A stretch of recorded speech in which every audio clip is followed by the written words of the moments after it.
जब थोड़ी सी बारिश हुई बाद में मेरा अपोजिट उनका कंपाउंड है, जो आम का जो झाड़ है उनका प्राइवेट है, और वो उनका आम का झाड़ जो है ना ऑटोमेटिक अपने मेरे घर के ऊपर गिरी, और मेरी गाड़ी भी नीचे पड़ी हुई है, झाड़ के नीचे ही है। हाँ, उनका ही झाड़ है, वो अपना प्राइवेट है उनका।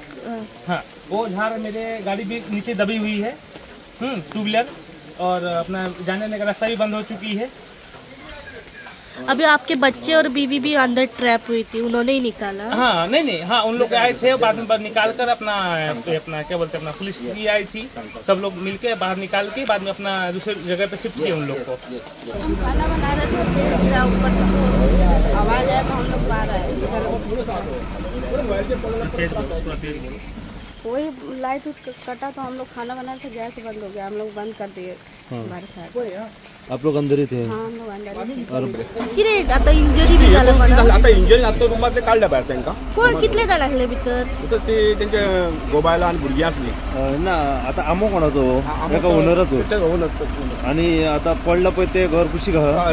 ते कुशी एवढे ना साईड का साईड का ऑपोजिट असा त्यांच्या नेबरांचेर पडला? हा, त्यांचीच ती फॅमिली, त्यांची फॅमिली। कितले जाण ट्रॅप झाले भितर? भितर आता गोबायला दोघांनी भुरगी आहे, भुरगी असली।